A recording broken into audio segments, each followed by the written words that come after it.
আসসালামু আলাইকুম। সবাই কেমন আছেন?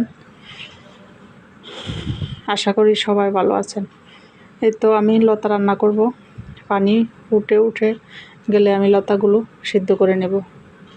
এভাবে নেড়ে চেড়ে ভালোভাবে সিদ্ধ করে নেব, যেহেতু এখন বর্ষার সিজন আর লতাগুলো নতুন, সিদ্ধ করে নিলে গলা ধরার ভয়টা থাকবে না। এখন আমি কড়াইতে তেল এবং পেঁয়াজ দিয়ে দিয়েছি। হালকা বাদামি কালার হয়ে আসলে দিয়ে দিব কাঁচামরিচ বাটা।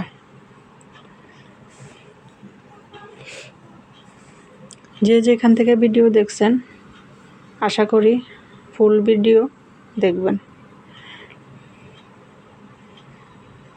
এখন দিয়ে দিব রসুন বাটা আর দিয়ে দিব পেঁয়াজ বাটা।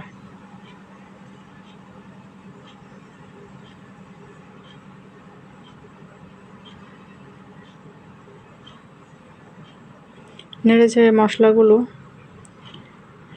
এখন দিয়ে দিব শুকনো উপকরণগুলো। দিয়ে দিলাম লবণ, দিয়ে দিব লাল মরিচের গুঁড়া আর দিয়ে দিব ধনিয়ার গুঁড়া। এখন দিয়ে দিব হলুদের গুঁড়া। এখন এই মশলাগুলো ভালোভাবে মশলার সাথে নেড়ে চেড়ে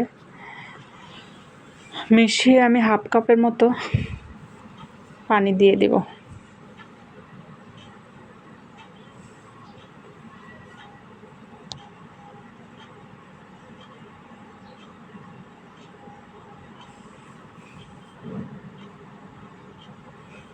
আমি লতা রান্না করব ছোট গুঁড়া চিংড়ি দিয়ে।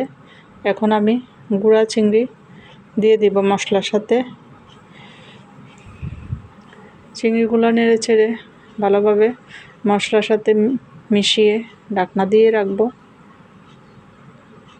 কিছুক্ষণের জন্য।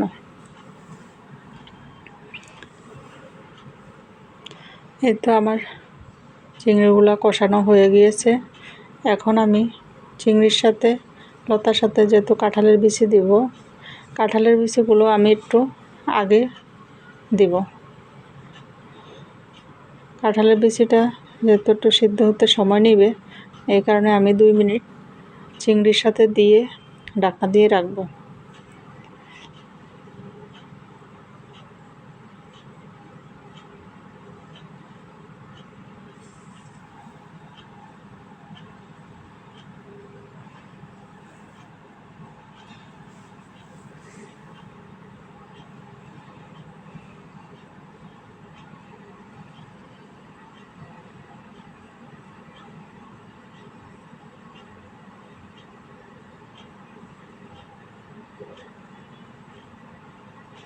চিংড়ি এবং কাঁঠালের বিচিগুলো যেভাবে আমি চেয়েছি পারফেক্টভাবে কষানো হয়ে গিয়েছে।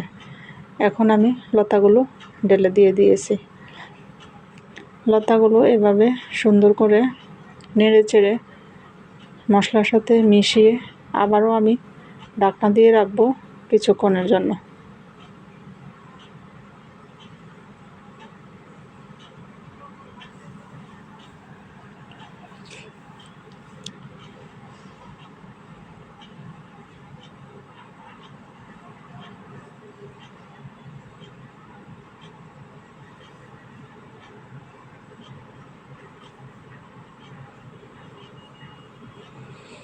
লতাগুলো কষানো হয়ে গেলে এখন আমি আবারও ভালোভাবে লতাগুলোকে নেড়ে ছেড়ে দিব।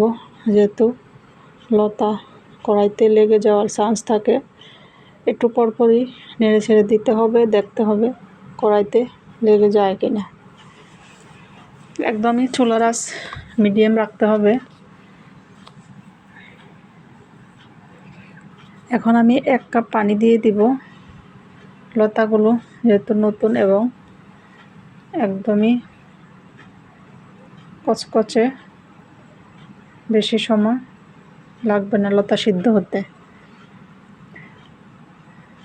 এখন আমি এরকম মাখা মাখা পানি দিয়ে ঢাকনা দিয়ে রাখবো চুলার আঁচ কমিয়ে।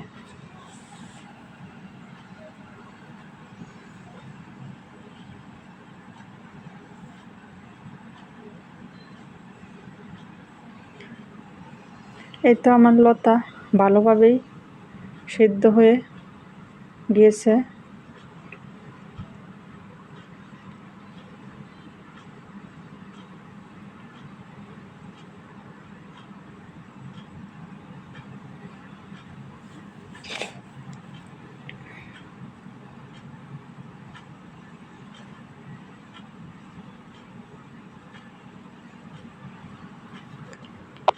এখন আমি কিছু ধনিয়াপাতা দিয়ে একটু নেড়ে ছেড়ে চুলা অফ করে দেব।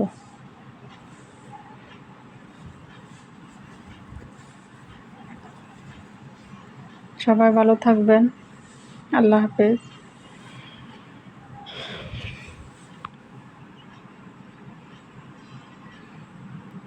আশা করি ফুল ভিডিওটা দেখে নেবেন।